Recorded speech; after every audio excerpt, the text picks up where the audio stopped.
Marriage is a funny thing.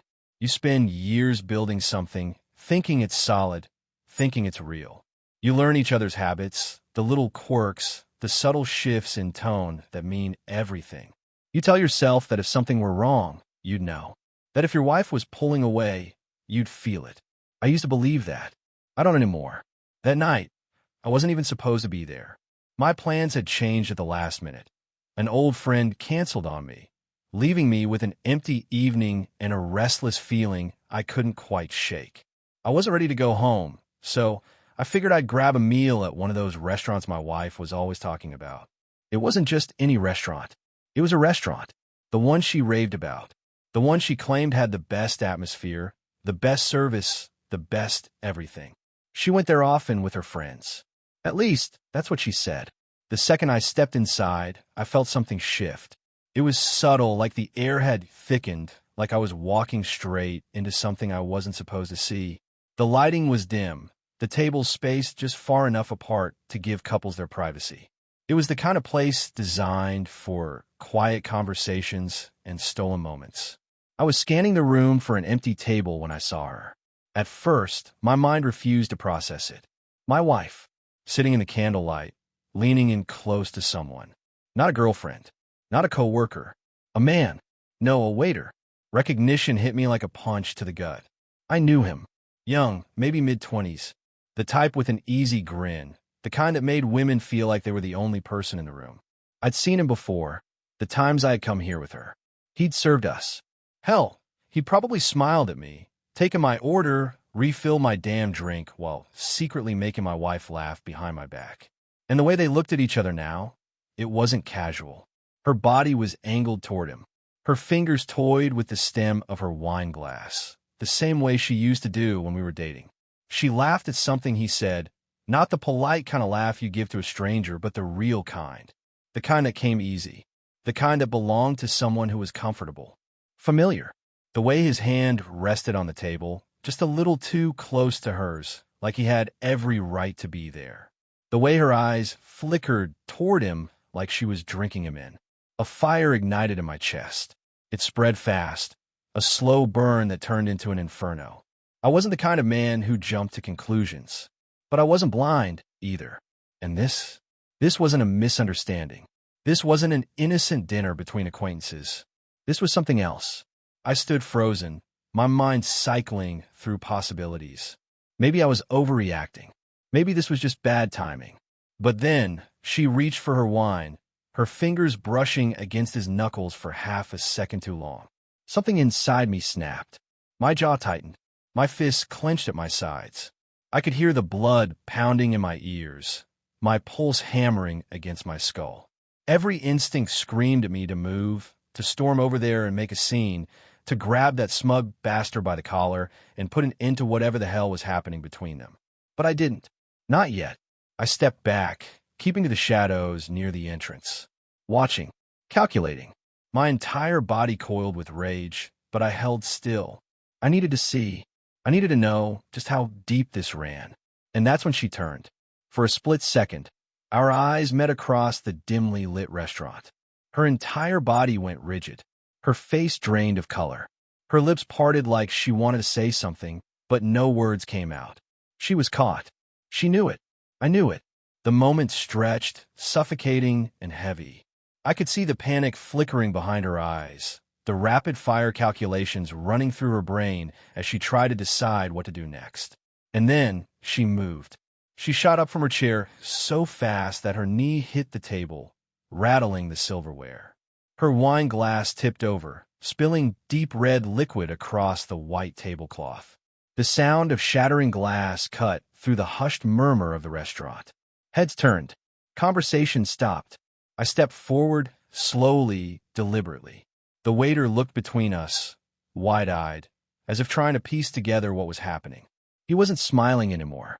My wife opened her mouth, maybe to call my name, maybe to spin some excuse. I didn't care. I didn't want to hear it, because right now, there was only one thing I cared about, what happened next. The restaurant was silent now. People weren't just glancing over, they were staring. Forks hung in midair, conversations cut off mid-sentence. Even the soft background music had somehow faded, drowned out by the weight of what was unfolding right in front of them. And there she was, my wife, standing beside the table, frozen in place like a criminal caught red-handed. Her lips moved, but no words came out. The waiter, her little secret, had gone pale, his hands twitching slightly as if he was waiting for something. For her to fix it, for me to walk away, for the whole damn thing to be a misunderstanding. But it wasn't. I wasn't going anywhere. The heat in my chest had spread through my whole body now, turning my limbs heavy, my fingers itching to do something, anything to release the fury coiling inside me. My breathing was slow, controlled, but every muscle in my body was wound tight, ready to snap. I took another step toward them, my boots thudding against the polished floor, each step deliberate, measured. My wife flinched like she thought I might hit her. I wouldn't. I wasn't that kind of man. But I was the kind of man who didn't let betrayal go unchecked. She finally found her voice, barely above a whisper. It's not what it looks like. I almost laughed. Not what it looks like. That was the best she could do. A man doesn't lean in that close to a woman unless he's comfortable. A woman doesn't laugh like that unless she's been laughing like that for a while. A man doesn't reach for her hand unless he knows she won't pull away. It was exactly what it looked like. I didn't say anything at first.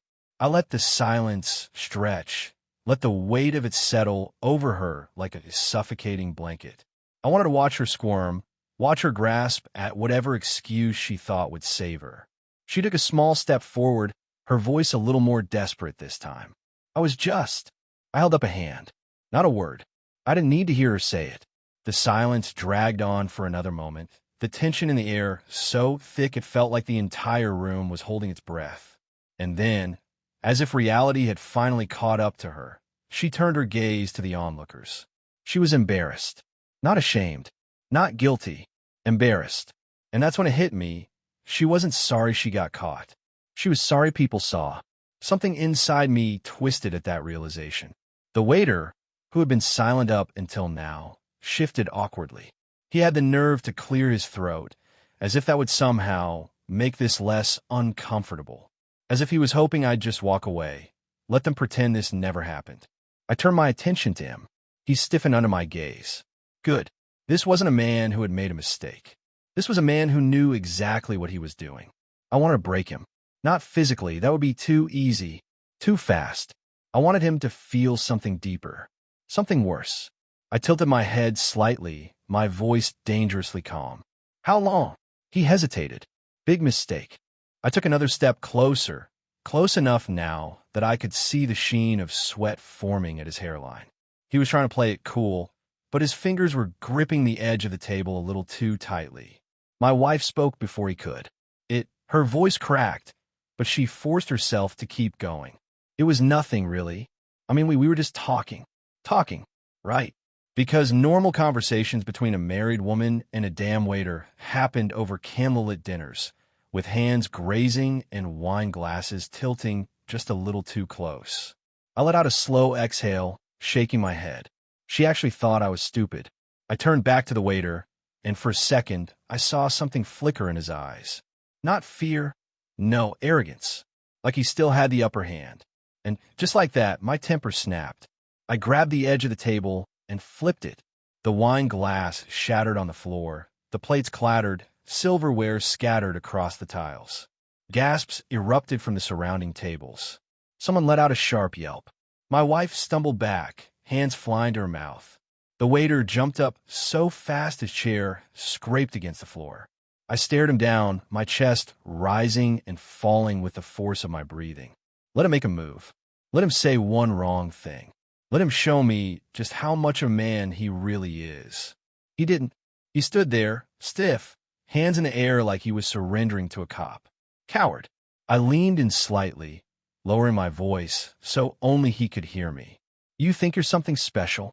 I asked, my tone sharp enough to cut glass. You think you're the first one? You think you're the last? His throat bobbed as he swallowed hard. I didn't need to hit him to break him. I could already see it happening right in front of me. He wasn't special. He was just another nobody who thought he could take what didn't belong to him. And my wife? She was just another woman who thought the grass was greener on the other side. But the thing about grass, It's the same damn shade no matter where you stand. The manager was rushing over now, a nervous look on his face, hands held out like he was about to defuse a bomb. A waiter from across the room was already on their phone, probably calling security. I wasn't sticking around for that. I turned to my wife. She was shaking now, her lips pressed together so tightly they'd gone pale. Tears pooled in her eyes, but I didn't care. Whatever this was, whatever we were, it was over. I straightened my jacket, exhaled one last time, and walked out. The sound of my boots against the floor was the only thing I heard as I left. Not her voice, not her excuses, not her begging, just silence. And it never sounded sweeter. I didn't stop walking until I reached my car. My hands were still clenched into fists, my body still humming with the kind of anger that made a man reckless. The cold night air should have cooled me down, but it didn't. The heat was still there, buried deep in my chest, pressing against my ribs like a fire that wouldn't burn out. I yanked open the car door, slid into the driver's seat, and gripped the steering wheel so hard my knuckles turned white. The scene played over and over again in my head. Her eyes meeting mine across the restaurant. The way her face drained of color. The way she stood there, scrambling for an excuse. The way that damn waiter had just sat there like a deer in headlights, too much of a coward to say a word. The rage hadn't faded. If anything, it had grown. I wasn't just angry at her. I wasn't just angry at him. I was angry at myself. Because I should have seen it coming. There were signs. I just didn't want to see them. All those nights, she worked late. All those times she went out with friends, but never bothered to invite me. All those little changes. Her phone never leaving her hand. The way she smiled at texts, but never at me. The sudden new effort she put into her appearance for no reason at all. And I'd ignored it. I let myself believe the lies because it was easier than admitting the truth. I let out a slow, shaky breath and forced my grip to loosen on the wheel. My heart was still pounding, my mind still running too fast, but one thing was crystal clear. She had destroyed everything. And the worst part? She wasn't even sorry. She was embarrassed, yeah. She was scared. She probably wished she hadn't been caught. But regret? No.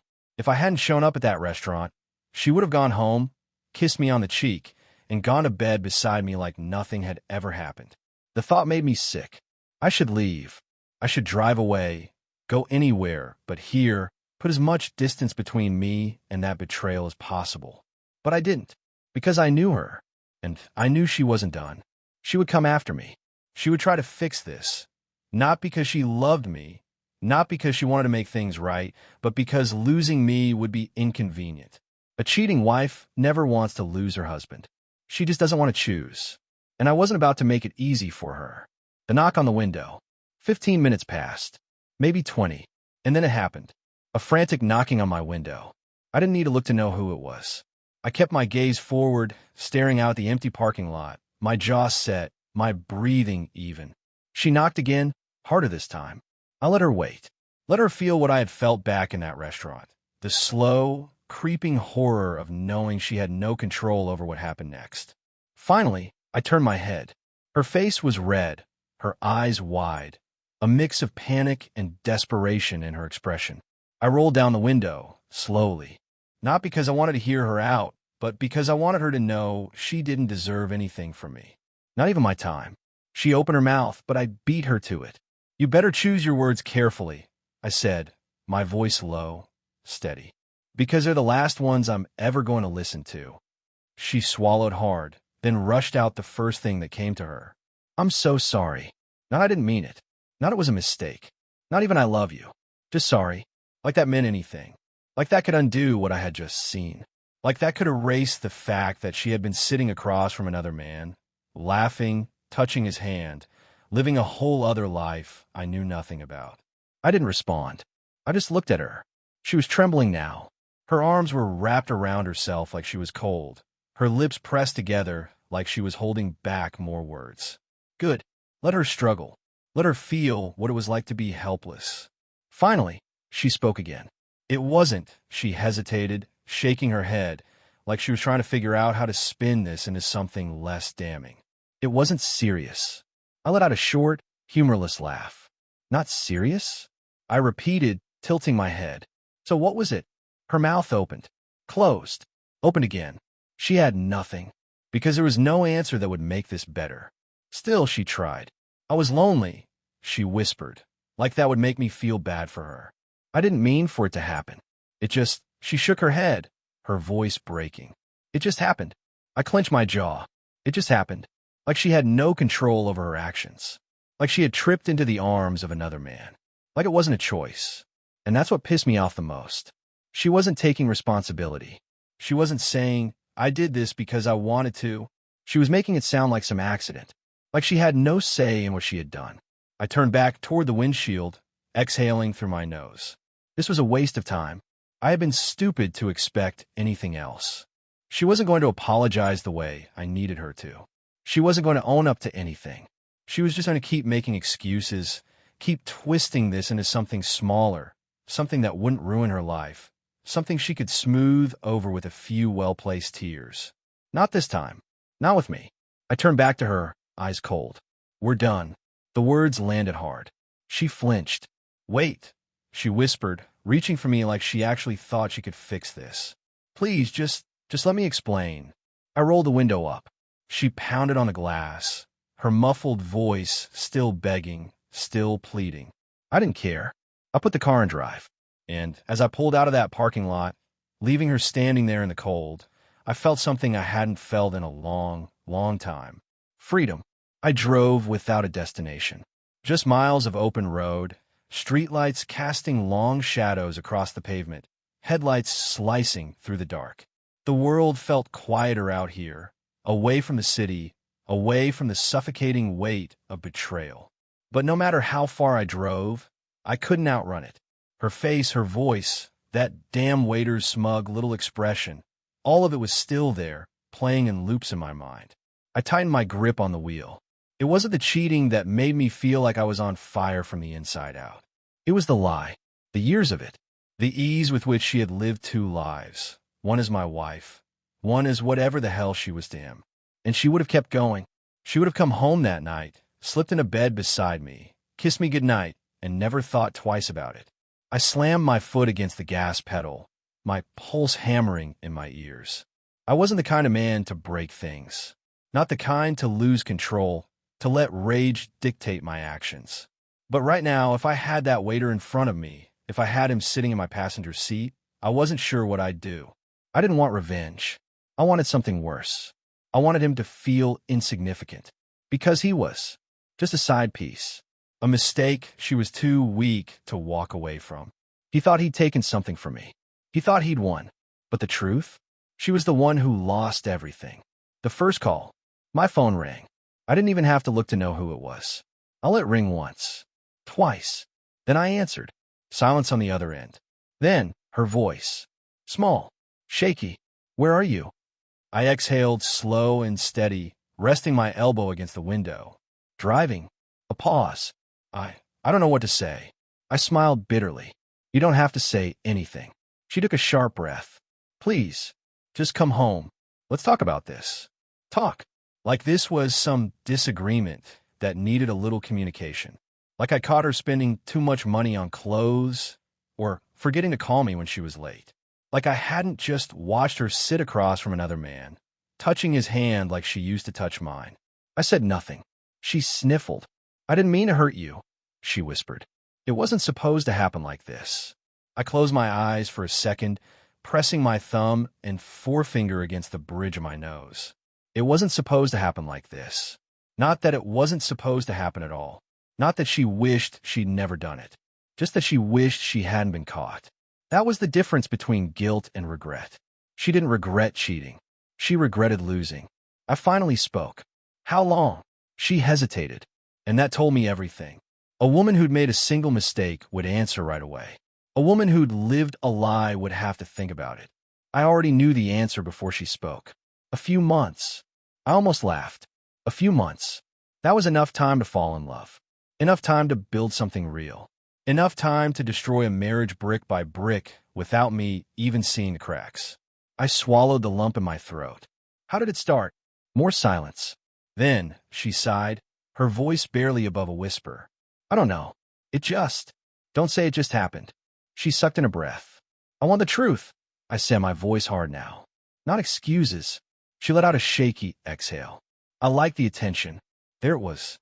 The truth. Ugly. Honest. Simple. I waited. There was never a plan, she continued, her voice strained. I wasn't looking for it. He flirted, and I flirted back. And then one day he asked if I want to get a drink after work, and I don't know, I just said yes. And then I kept saying yes. She kept saying yes. Every single time. Every dinner, every lie, every moment she looked me in the eyes and pretended to be my wife. She was saying yes to him. And now, suddenly, she wanted to talk. I messed up, she said, voice breaking. But I love you. I do. I almost admired the confidence she had to say that. I leaned back against my seat, staring at the empty road ahead. You love me? Yes, she whispered. I nodded slowly. And did you love me when you went to that restaurant with him? Silence. Did you love me when you let him kiss you? More silence. I let the quiet settle between us, letting her choke on her own words. Then I sighed. You know what's funny? I said, if you just told me you wanted out, I would have let you go. She sucked in a sharp breath. I didn't want out. Yes, you did. I cut her off. You wanted both. You wanted the marriage and the excitement. You wanted a husband who would take care of you and a boyfriend who would make you feel wanted. More silence. She wasn't crying anymore. She wasn't begging. Because she knew I was right.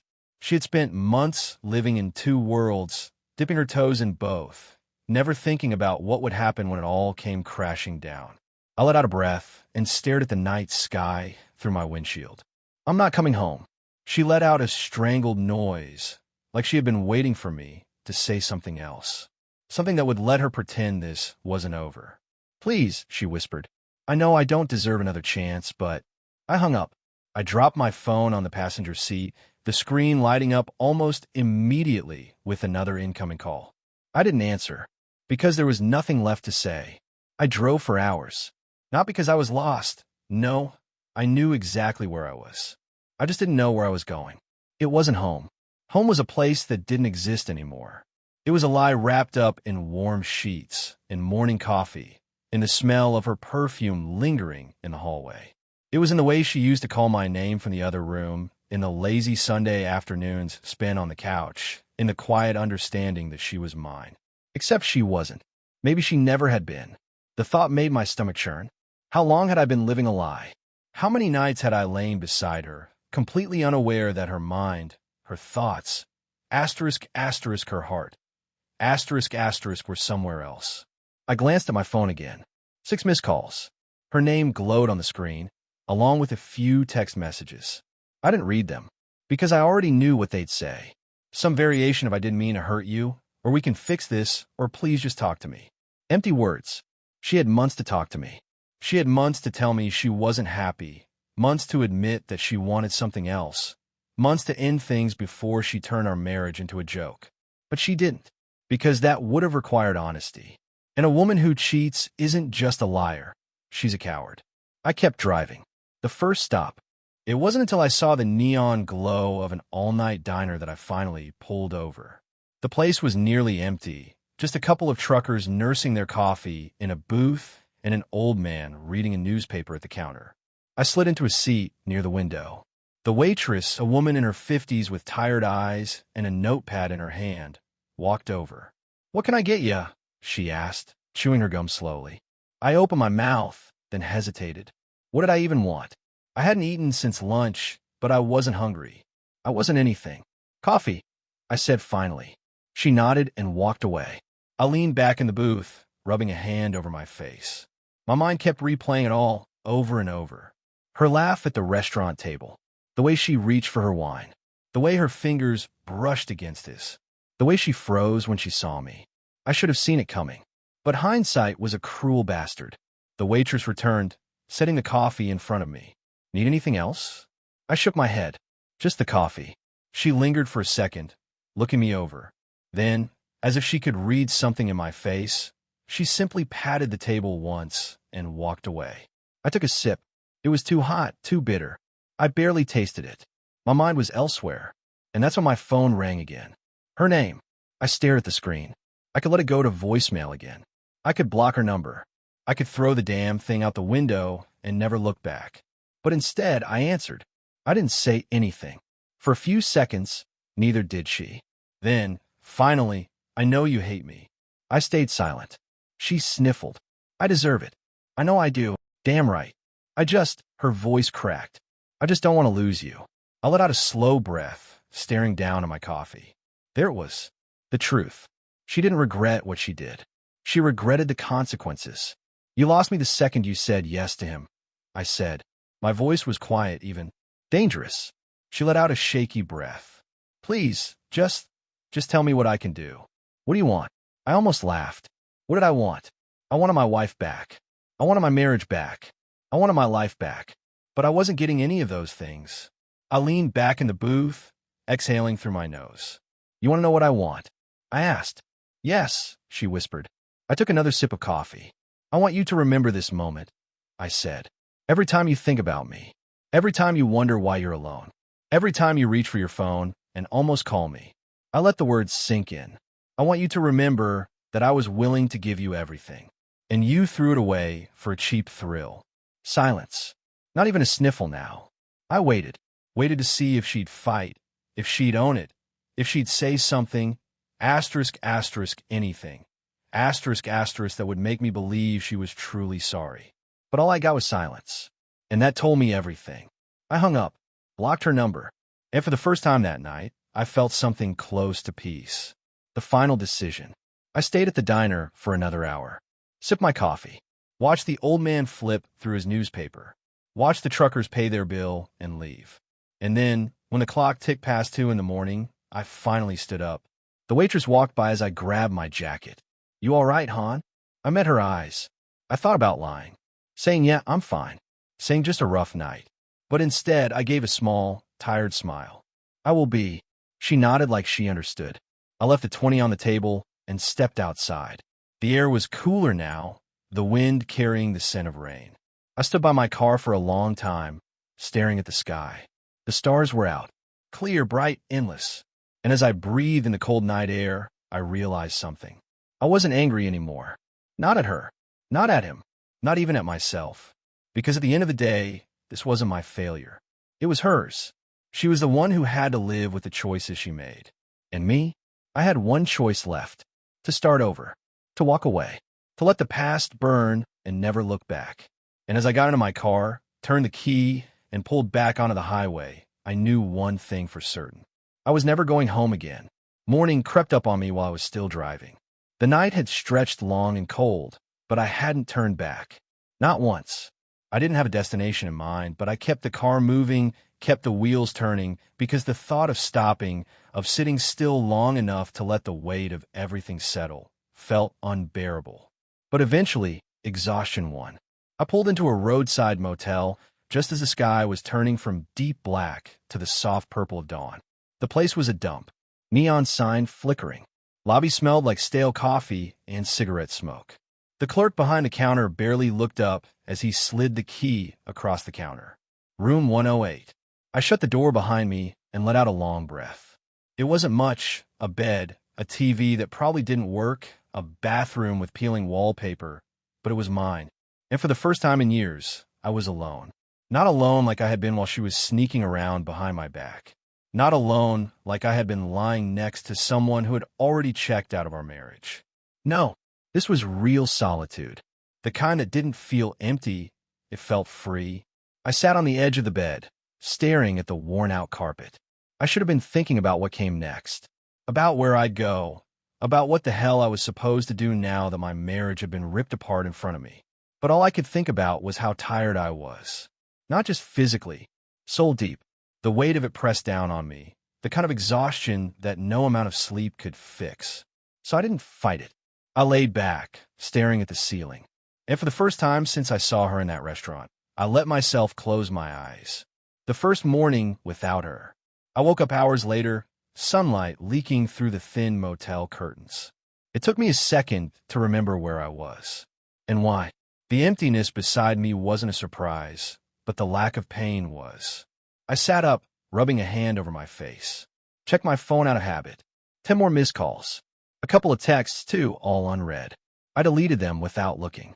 Then, for the first time since I walked out of that restaurant, I allowed myself to think. What was I supposed to do now? I could go back home, pack up my stuff, make things official. Or I could walk away completely, start fresh, leave her to deal with the wreckage she created. It should have been a harder decision, but it wasn't. Because when someone betrays you like that, when they look you in the eyes and still choose to lie, there's nothing left to salvage. She had made her choice, and now I was making mine. I called my lawyer. It was early, but he picked up on the third ring. This better be important. It is. A long sigh. What's going on? I need a divorce, I said. My voice was steady, firm, no hesitation. That woke him up. Shit, that bad. Worse. He didn't ask for details. He didn't need to. All right, he said after a beat. I'll get the paperwork started. You want to meet in person? No, I said. Just email me what I need to sign. Another pause. Then, you sure about this? I thought about her voice on the phone last night. I just don't want to lose you. Not I love you. No, I'm sorry. Not even I'll do whatever it takes to fix this. No, she just didn't want to lose. And I wasn't going to give her the chance to win. I've never been more sure of anything in my life. Going back one last time. By noon, I was back in the car. Not to stay. Not to forgive. Just to take what was mine and leave. I didn't tell her I was coming. I wasn't interested in another confrontation, in another round of her trying to twist things, trying to convince me that this was something we could work through. Some things couldn't be undone. The house looked the same when I pulled up. Same porch. Same flower beds she planted last summer. Same damn welcome mat that now felt like a joke. But it wasn't home anymore. I stepped inside. The air smelled like her perfume. Like the candles she always kept burning. Like memories. It almost made me hesitate. Almost. I grabbed a suitcase from the closet and started packing. Not everything. Just the essentials. Clothes. Shoes. A few personal things that actually meant something to me. I was halfway done when I heard footsteps. I didn't even have to turn around. I knew you'd come back, she said. Her voice was soft. Hopeful. I zipped the suitcase shut. I'm not staying. She flinched at that. You don't have to do this. I finally turned to look at her. She was standing in the doorway, arms crossed over her stomach. Her hair was messy, her eyes puffy, like she hadn't slept, like she was the victim in all of this, like she was the one who had been blindsided. I let out a short laugh, shaking my head. You really think this is something we can fix? She took a small step forward. I think, she swallowed. I think people make mistakes. I scoffed. A mistake is one time. What you did, that was a choice. Over and over again. Her lip trembled. I love you. The words should have hurt. But they didn't. Because I didn't believe them. You don't even know what love is, I said. If you did, we wouldn't be here. Tears slipped down her face. I don't want to lose you. There was again. Not I'm sorry. Not I was wrong. Just fear. Fear of losing me. Fear of being alone. I grabbed my suitcase. Walked right past her. Stopped at the door for only a second. You lost me the second you said yes to him, I said. And then, without another glance, I walked out. I didn't slam the door. Didn't yell. Didn't say another word. Because some endings don't need an explanation. Some endings just are. And this was the end. The door clicked shut behind me. No slamming. No shouting. Just the quiet finality of a life ending with a whisper instead of bang. I didn't look back.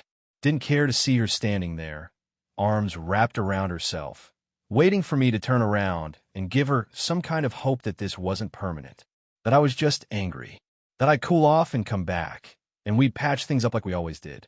But there was nothing to patch up. She had burned everything to the ground, and I wasn't sifting through the ashes to find something worth saving. I threw my suitcase in the trunk, got in the car, and pulled away from the driveway, one last time. She didn't chase me. And even if she had, it wouldn't have mattered, because I was already gone. The way to goodbye. I didn't have a destination in mind. There was no next step in place, no grand plan. I could get an apartment. I could crash with a friend. I could book a hotel and just exist for a while, breathing air that wasn't poisoned by the scent of her perfume. But first, I just needed to drive. Away from the house. Away from the lie. Away from everything that was supposed to be my future.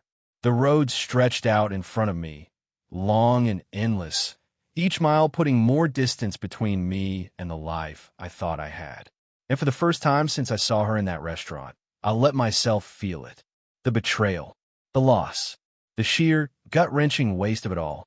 Not grief, not in the way people mourn something they loved, but anger, the kind that sat low and heavy in your chest, not sharp and explosive, but slow burning and deep-rooted, the kind that whispered, you gave her everything, and she still chose less. I clenched the steering wheel, my knuckles white. I had spent years building something with her, thinking we were solid, unshakable, that no matter how hard things got, we'd work through it. But while I was fighting for us, she was sneaking around with a damn waiter. And that's the part that ate at me. Not just that she cheated, but who she cheated with. She didn't leave me for some rich businessman, some guy who could give her more than I ever could. She threw away our life for some kid who probably didn't even have a damn savings account. I laughed bitterly, shaking my head. She didn't cheat because she was in love. She cheated because she was bored, because she liked the attention, because she liked feeling wanted by someone new, because she liked the thrill of sneaking around, the rush of it all. It wasn't about him. It was about her. And that's when it hit me. She was always going to do this. Maybe not with him. Maybe not this year. Maybe not the next. But eventually, because women like that, the ones who get restless, the ones who need constant validation, they never stop chasing the high. And even if I had stayed, even if I had tried to fix things, even if I had forgiven her, it would have happened again. That realization settled over me like ice water. And suddenly, I wasn't mad anymore. I was just done. The last call. The sun was setting by the time my phone rang again. Blocked number. I almost didn't answer. But something told me I should. I put on speaker. What? Silence. Then, you're really leaving. Her voice. She had blocked her number, thinking maybe I'd pick up if I didn't recognize it. I exhaled through my nose, keeping my eyes on the road. I already left. A shaky breath on the other end. I don't know how to do this, she whispered. Do what? I asked flatly. She hesitated. Be without you. I let out a short laugh, humorless. Should have thought about that before you spread your legs for him. Sharp inhale. A quiet sniffle. I didn't feel bad. Not anymore. I messed up, she said. But it didn't mean anything. I tightened my grip on the wheel. Then why do it? Silence. I let stretch. Let her feel it. Because you wanted to? I answered for her. Because you didn't care how it would end. Because you didn't think you'd get caught. More silence. I shook my head. You know what the worst part is? What? I don't even think you regret it. She sucked in a breath. You regret losing. Her voice was barely a whisper now. I don't want to lose you. I smirked. Then you shouldn't have bet against me. Click. I hung up. Blocked the number again. Tossed the phone onto the passenger seat. And just like that, she was gone.